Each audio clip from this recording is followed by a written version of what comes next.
Hello history buffs and language lovers. Welcome back to the channel. Today we're diving deep into the dusty archives of medieval Latin to uncover a word that tells a fascinating story about society, language, and the quirks of grammar. The word of the day is Berna. Now, if you've studied classical Latin, you might be scratching your head. A first declension noun ending in that's masculine. It sounds like a grammatical puzzle, and you'd be right. But that's exactly what makes Berna so interesting. Let's break it down. First, the basics. Berna is a noun from the first declension, with its genitive form being Bernae.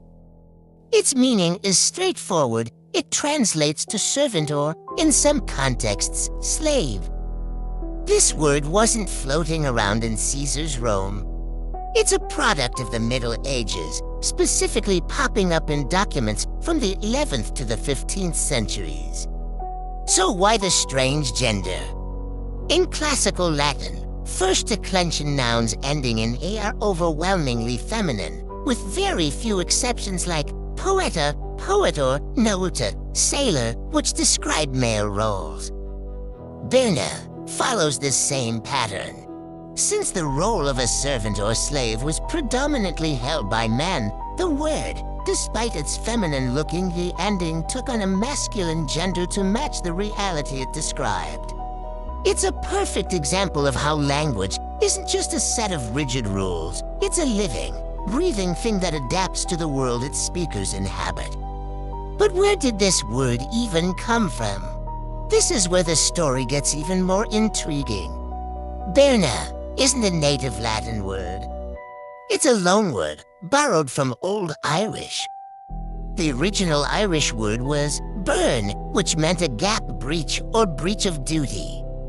Scholars believe it evolved to describe someone who was burdened or obligated, eventually leading to the meaning of servant.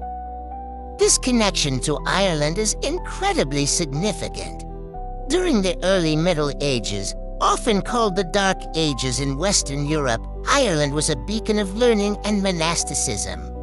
Irish monks like the famous Saint Columbanus traveled across the continent, founding monasteries in places like France, Germany, and Italy.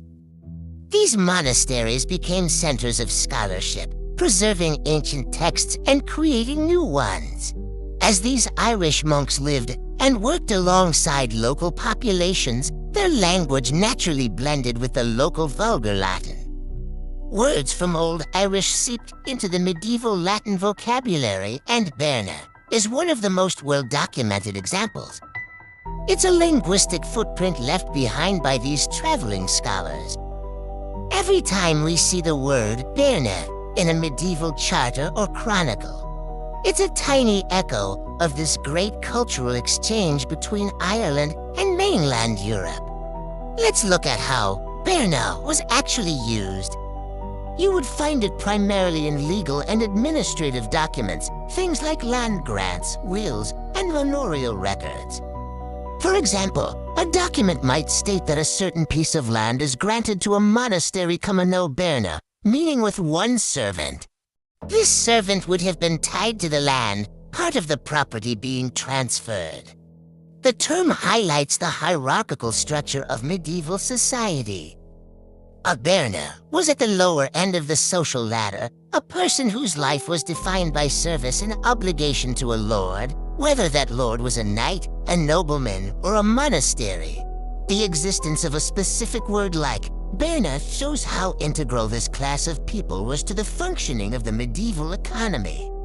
They worked the fields, maintained the households, and formed the backbone of the feudal system. The story of Berna also teaches us something important about studying history. Sometimes the smallest details, like the gender of a single noun, can open up a huge window into the past. It tells us about social roles, linguistic contact between different cultures, and the evolution of language over centuries. It proves that grammar isn't just about memorizing charts. It's a key that can unlock the stories of the people who came before us. So Berna is more than just a weird noun.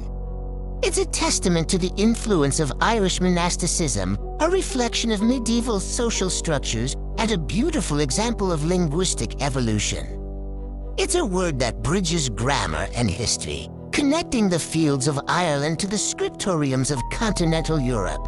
What other strange and wonderful medieval words have you come across? Let me know in the comments below. I love digging into these linguistic mysteries with you.